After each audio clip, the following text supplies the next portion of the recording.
Ladies and gentlemen, sisters and brothers, a very pleasant good evening to you. This is Jerry B. welcoming you to tonight's show on Soul, entitled Journey to the Sun.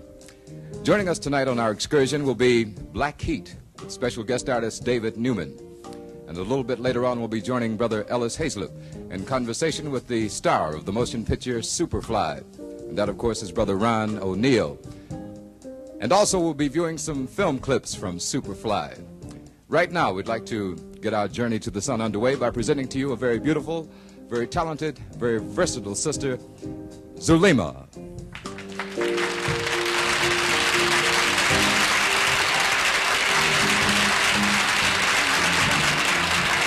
I would place at your feet all that I own. You've been so good to me. This world were mine,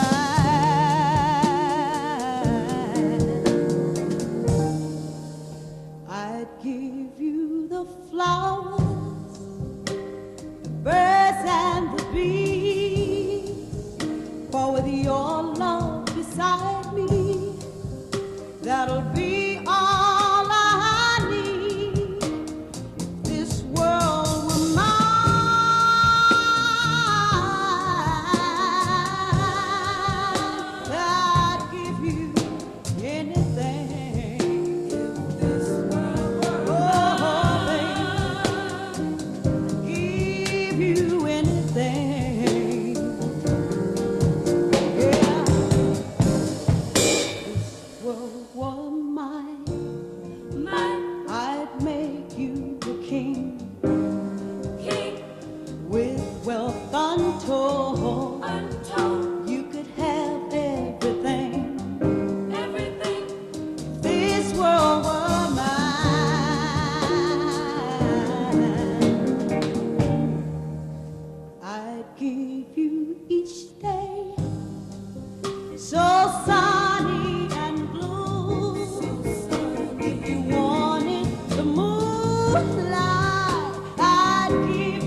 you.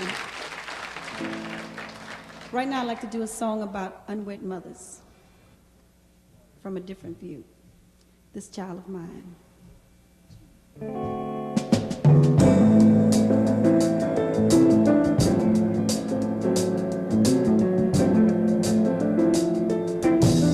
What should I do with this little babe that I brought into the world, a child that never asked to be?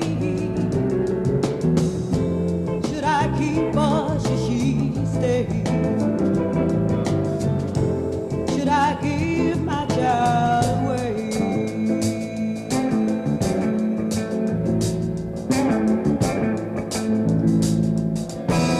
It's true I love her, but my child, she has no father. I've got to think of her and do what's best. Child that blossomed from a seed, and I provide things she needs.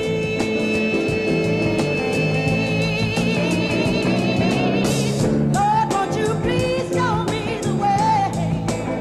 Yeah, Lord, my Lord, tell me when did I go wrong? Lord, my Lord, I know I've got to be strong.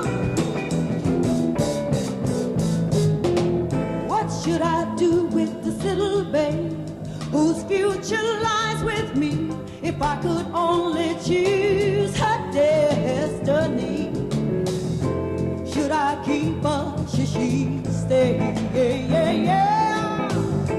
Should I give my child away?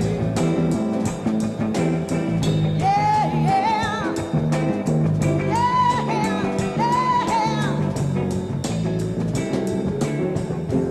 Should I keep her? Should she stay?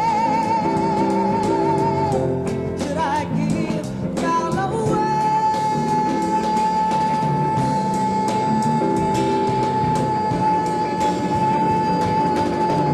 Ay, mi niña, verdad que te quiero mucho, pero yo no sé si es mejor regalarte o quedarme contigo.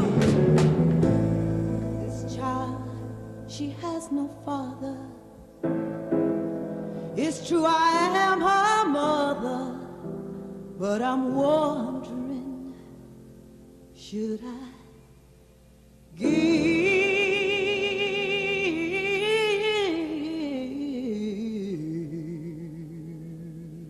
my child away? Should I give my child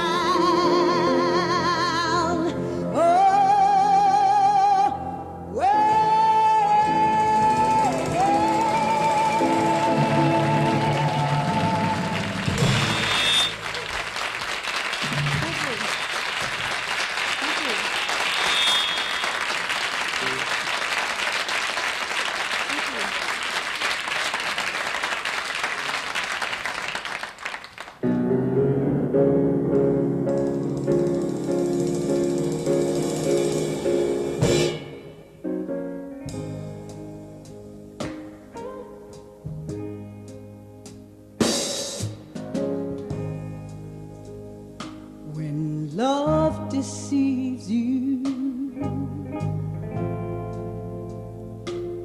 and turns its back on you, how can you conceal an aching heart when vows have been betrayed?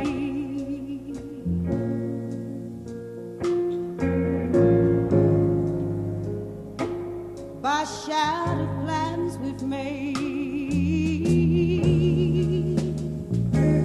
Don't you think it best that we should part?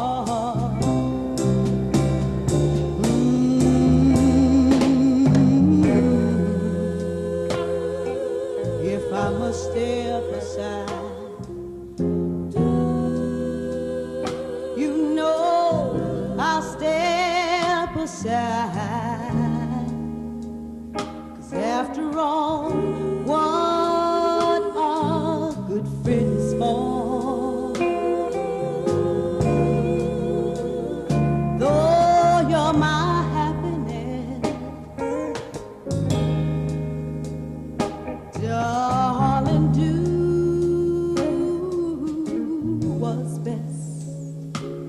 I leave it up to you.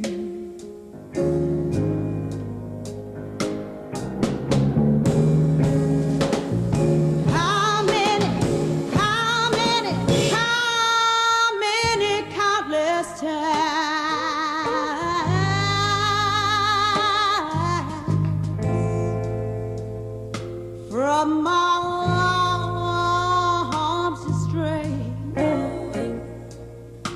knowing that I would never go. How many silent tears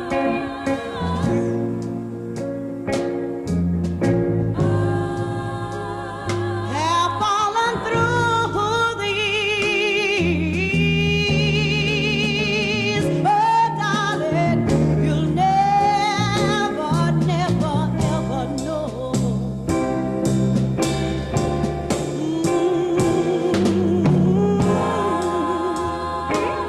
I swallow my pride, conceal the hurt inside. 'Cause after all, what are good friends for?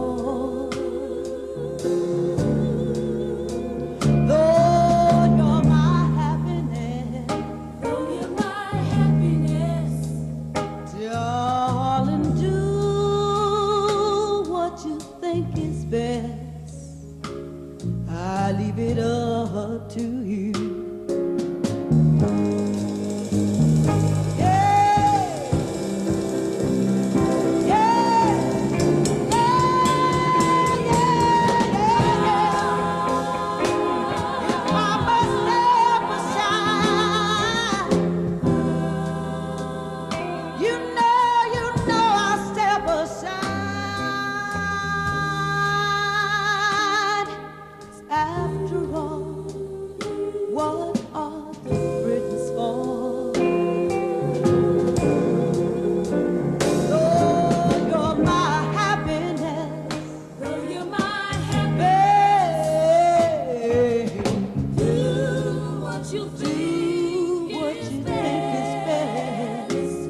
I leave it up. I leave it up to you.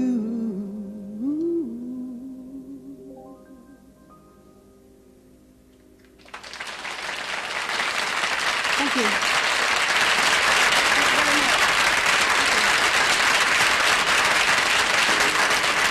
Thank you.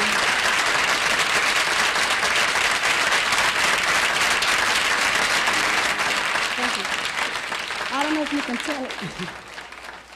I don't know if you can tell it or not, but I'm very bashful and very frightened. You know, but New York has been pretty nice to me. I always seem to manage to get nice people around me. All right. Thank you. Thank you. I'd like to introduce the rest of my family because we are a family. The girls are something different. They're Chris, Josh, and Angel. Something different.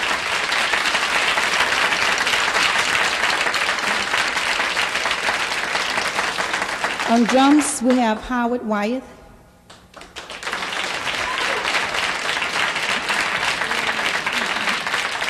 Buffalo on bass.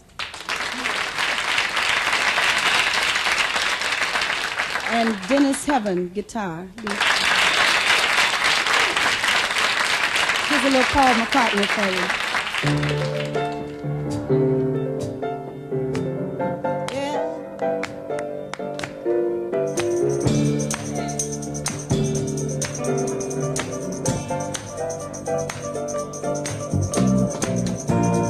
Baby, I'm amazed at the way you love me all the time.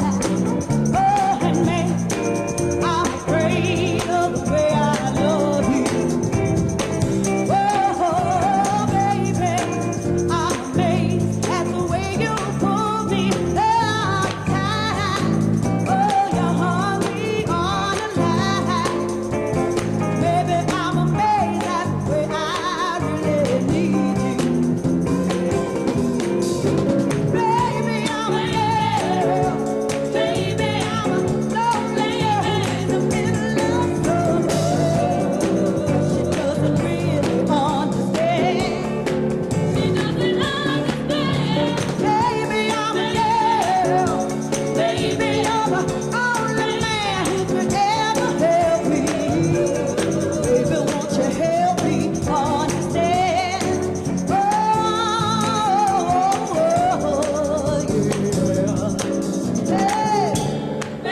like to dedicate to New York City.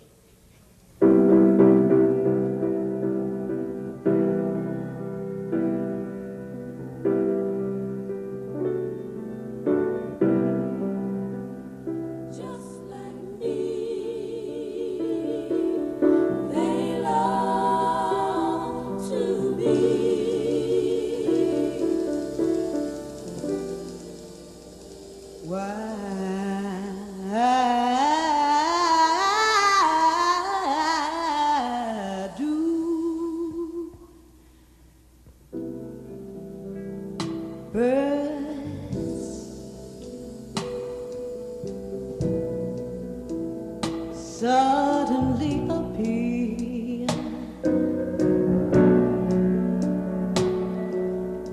every time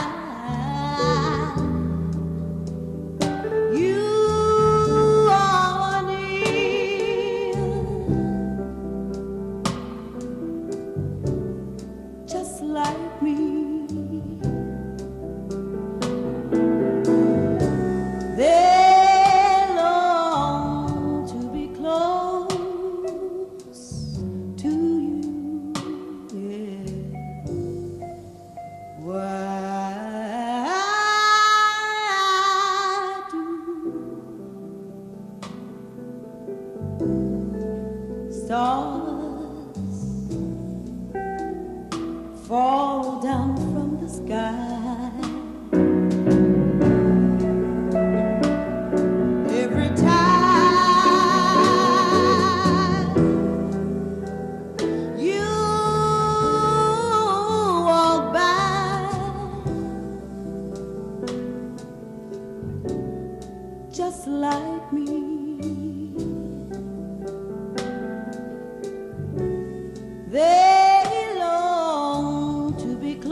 Zulema, one more time, if you will, please. Yes,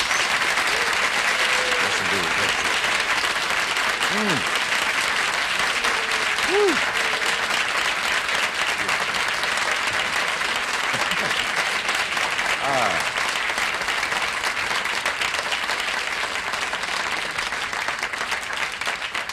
We'll be back with more Sounds of Soul, but first let's take a quick peek at Superfly. Dragged me out of the crap game and put me up here. What is it, man? I'm getting out, Eddie. Getting out of what? The cocaine business. Oh, sweet Jesus, man. Those junkies must have knocked a hole in your head. You gonna give all this up? 8-track stereo, color TV in every room, and can snort a half a piece of dope every day. That's the American dream, nigga. Well, ain't it? Ain't it? You better come on in, man. Ron, that was your introduction to soul, the scene with you and Carl Lee. It's called The American Dream. I must say that it's probably one of the great controversial scenes in Superfly. But first, I want to welcome you to Soul and say it's a great pleasure having you here. So what do we say for Priest of Superfly, Ron O'Neal?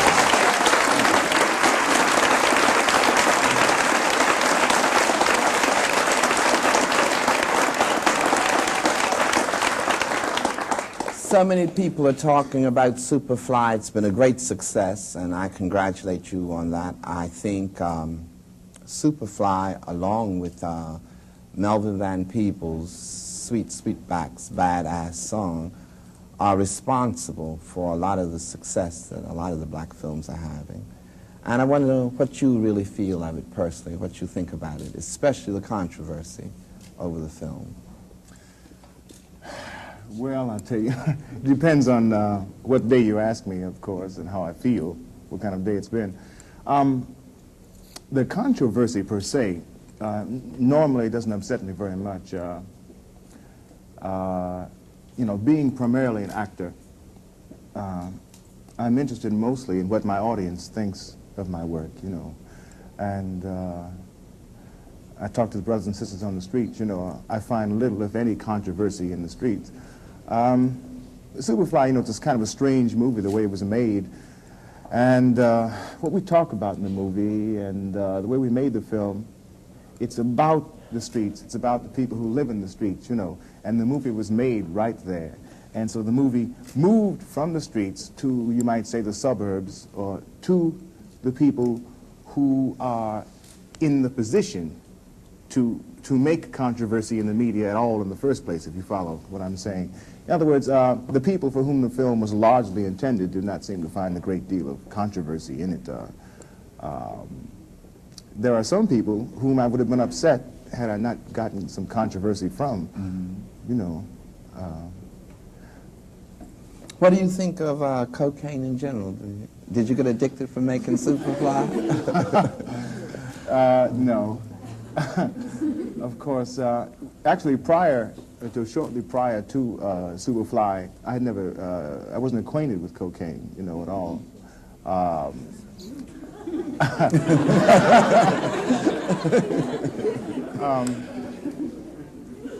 But I had to do a little field research, you know, to find out, you know, what it was I was dealing with in the movie. You know, people talk about, you know, the drug aspect of the movie, the cocaine aspect of it. And that's really not, to me, not the important thing about Superfly. You know, we made him a co-hustler. He could have just as easily been a pimp, numbers runner, maybe even a preacher. You know, he could. We wanted a certain character type in a certain financial position and in a certain social strata, and we picked a co-hustler, you know.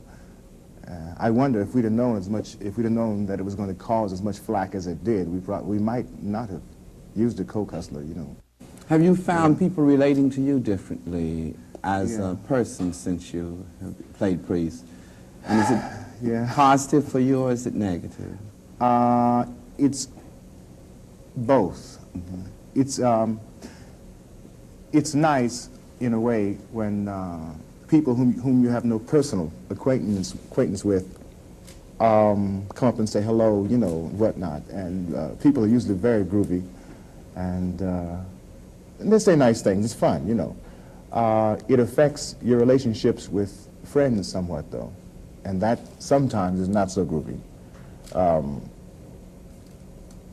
Like you get people calling up, you know, that you haven't heard from maybe in 6 months or so, you know, and they say things like, how you doing, Ron? Listen, I have this script. You know, they never said a word about Superfly. They never said, hey, you know, I'm glad for you after 15 years on the stage, you know. They never say how you feel. No, how you doing, Ron? Listen, I got this script, or I have this project in mind, you know. And it makes you reevaluate, you know, some of your relationships. It's very hard on the head, really. This whole thing is... Let's back up and tell us where you're from. Oh, I'm from Cleveland, Ohio, and I was trained in a community theater called Karamu, which is very nice. I mean, it's 2 theaters, you know, and I was always in one play and rehearsing another one. And if you can imagine going around a place like Cleveland, Ohio, saying you're an actor, you know, I mean, they look at you like you're crazy, you know. Didn't make a dime. I mean, I was painting houses, but after about 8 years of that, you know, and then you come, I taught 2 years in Harlem at How You Act when I came here. And Tim Pelt, by the way, was one of my students. I'm very glad to see him doing so well. The fellow who played the junkie in Charleston Blue and was since on Bill Cosby, yeah. And then I did a play called No Place to Be Somebody. Chuck Gordon's play. Yeah. Yes. That was the first time I really got turned on. Yeah, well, that's when I began to lose interest in the stage. You see, when I did that play, see, when you're younger, you know, you have this great hope, you have this great desire, and a kind of, real kind of belief in the theater. You know, when you're in the theater, they train you, they discipline you, and they teach you things like there are no such things as small parts, only small actors, you know, and all these other interesting anecdotes. And then with the advent of No Place, everyone had told me, you know, Ron, what you need is a break. He says, what you need, you know, need that play, you need that part, you need that something, you know, to get you going. Well, I did a workshop down to Public Theater with Joe Papp of a play with the unlikely title of No Place to Be Somebody, you know. And most of you, you know, if you didn't see it, probably know about the play and what happened. And the play won the Pulitzer Prize, and I won the, I don't know, I won 4 awards for acting. And then I didn't work for 7 months. But it was a break, though, don't you think? Do you think you would have been noticed for the role of Priest if it had not been for No Place to Be Somebody? You were incredible. I would in that, never, by the way. thank you. Yeah. I probably never would have been cast in the part. I wrote it. You wrote the part of Priest? Pretty much. Which is to say, you see, the way this movie came about, the screenwriter, when you're going to do something, you got to do it yourself. That's what I'm trying to tell you. You know, they put my name in the paper, you know, and all the agents started calling and this and that, you know, and I didn't work at the Negro Ensemble Company. They didn't say, come down and act for us. I didn't work at the New Lafayette. They didn't say, come up and act for us. I didn't work on Broadway. Broadway didn't call for me.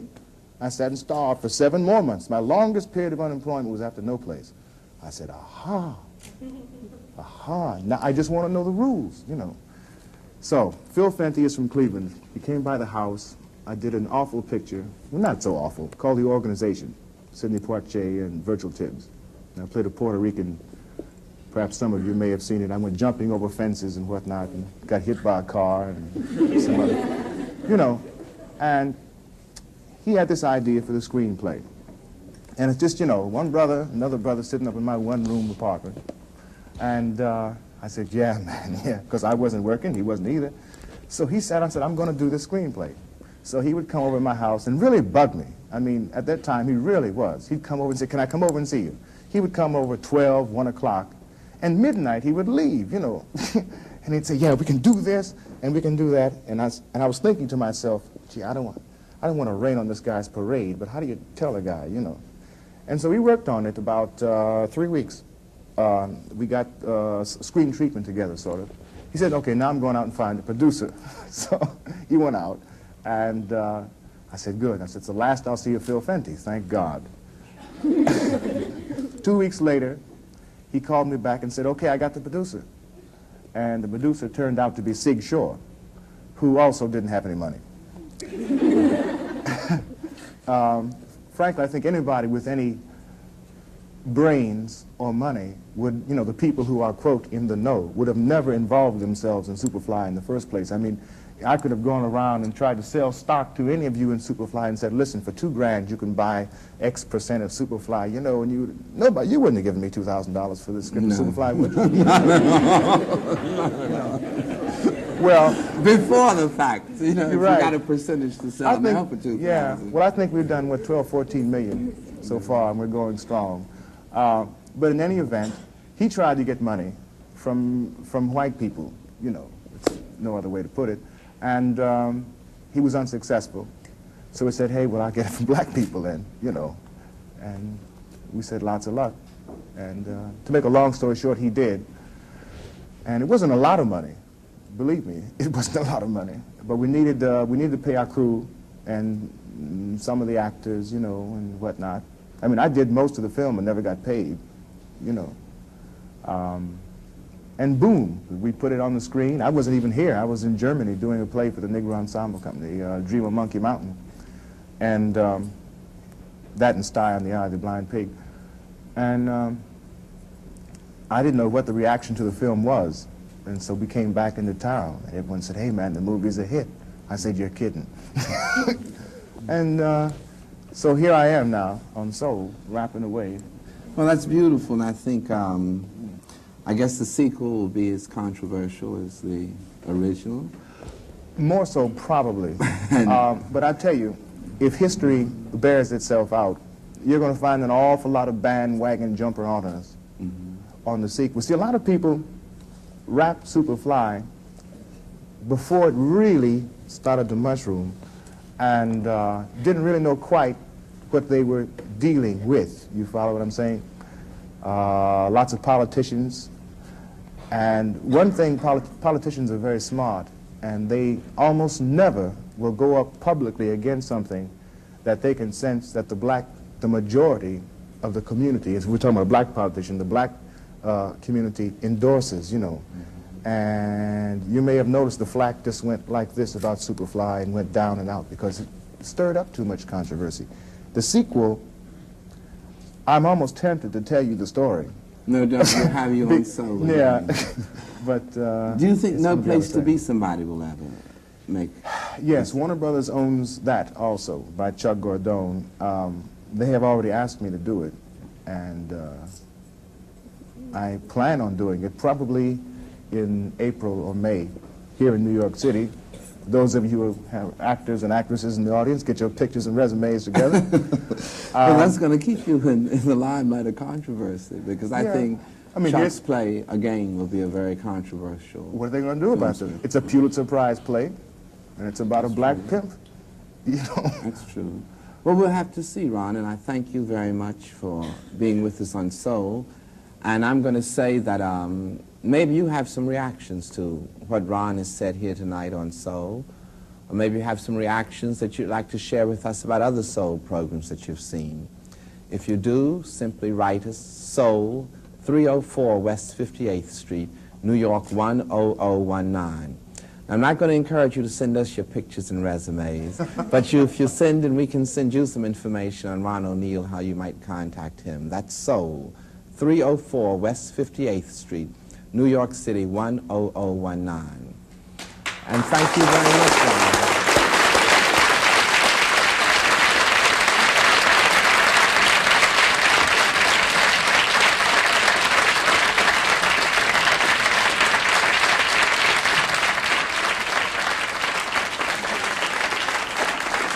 We're going to take another look at a scene from Superfly, and this is the one with Ron and a very beautiful young lady called Sheila Frazier, or named Sheila Frazier.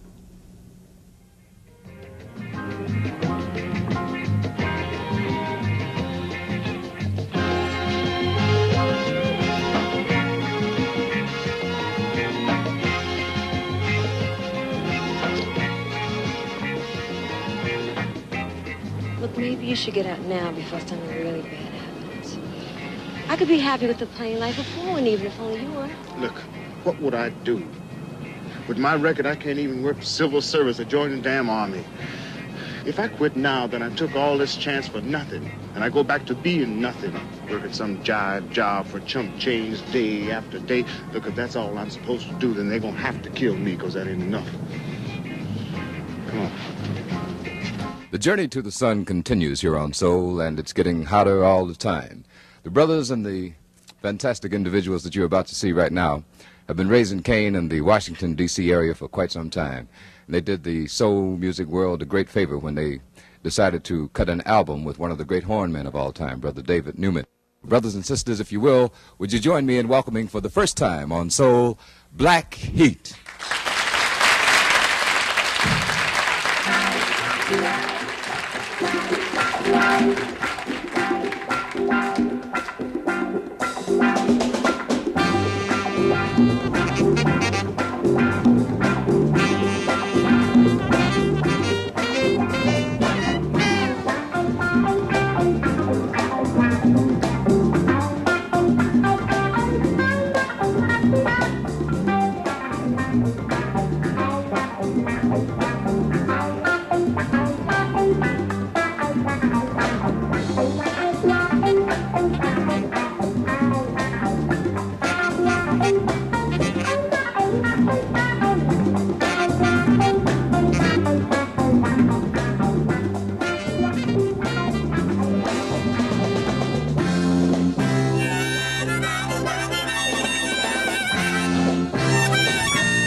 Street of tears,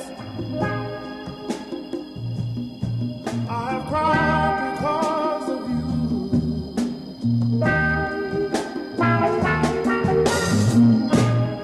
I've cried a street of tears because you left and made me blue.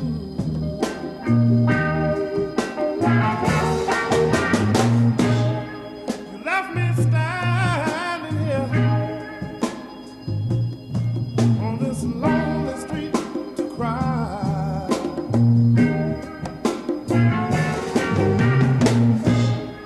I could never understand what's in the cost our love to die.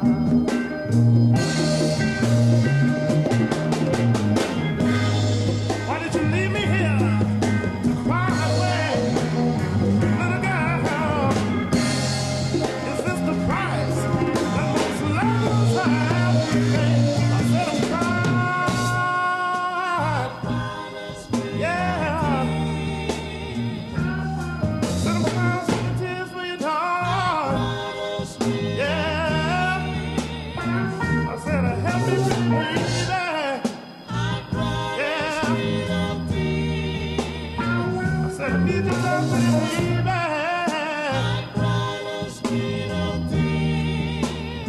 But I want to tell you, baby, I said a year more has gone by, and my heart still yearns for you.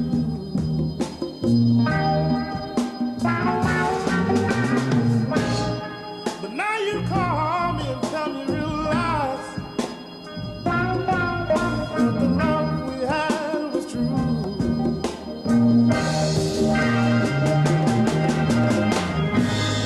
Why did you leave me here to cry away? Little girl, is this the price that most lovers have to pay? I said I'm crying, sweet tears. Pretty baby, sweet tears. I said I need your love, pretty girl. Yeah. Help me, baby.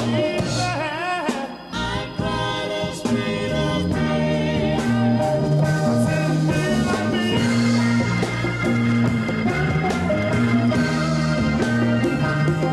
Please help me, darling.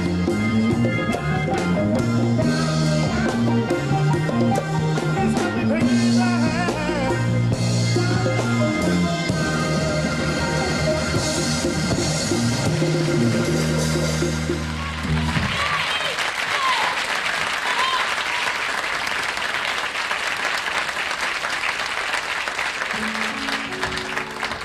You never know since you went away. You never know the price I had to pay. You never know why, oh, why, oh, why, my darling? Why, oh, why, oh, why I need you so?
since you went away, you'll never know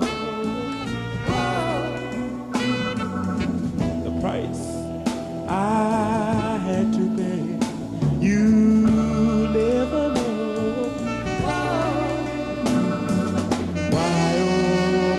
oh, why, my darling, why, oh, why I need you so.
Right about now, ladies and gentlemen, I'd like to take time out to introduce the members of Black Heat personally.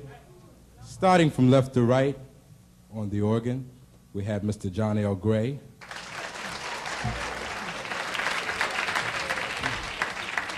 On lead guitar, we have Mr. Bradley Owens.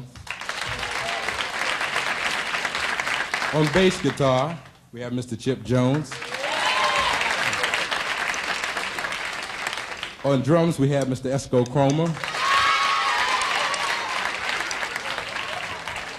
On tenor saxophone, we have Mr. Raymond Thompson. And ladies and gentlemen, I'd like for you to give a nice warm welcome for Mr. David Newman, our guest artist.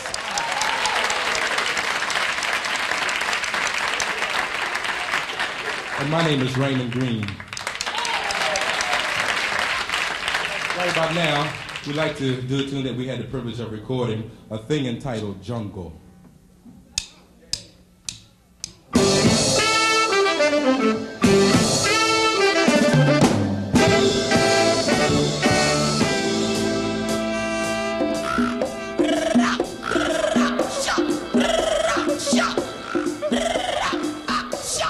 Sitting here wondering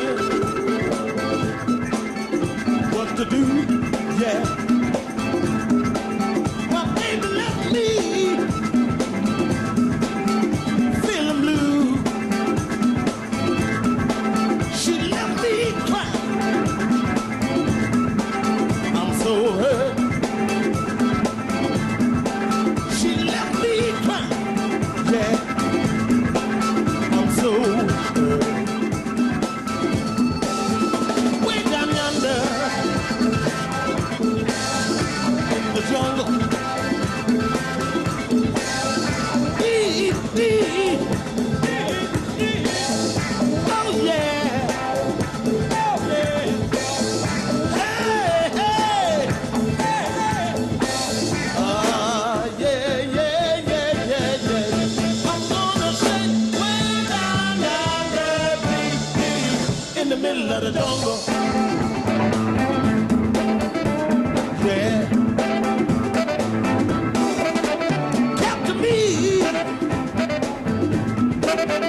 middle of the jungle.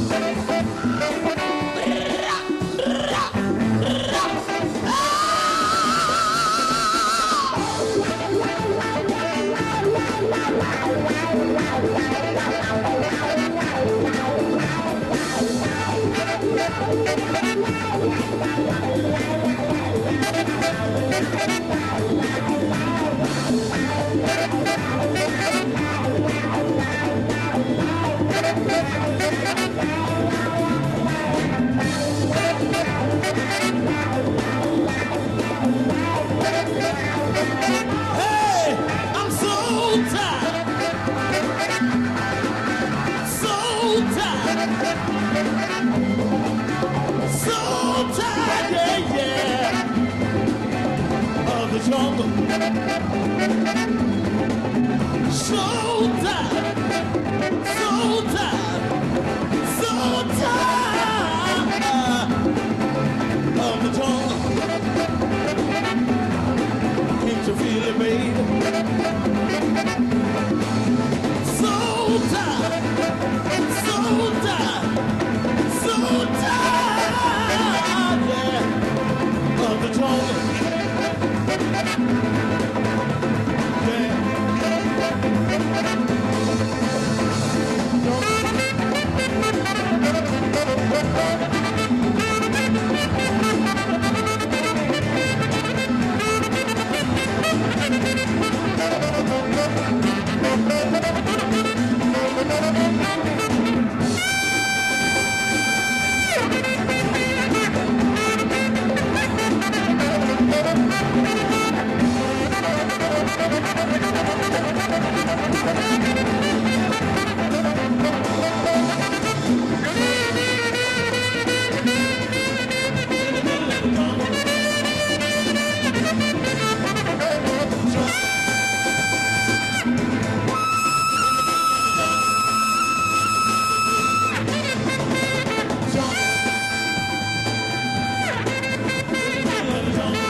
Soul, a production of WNET 13.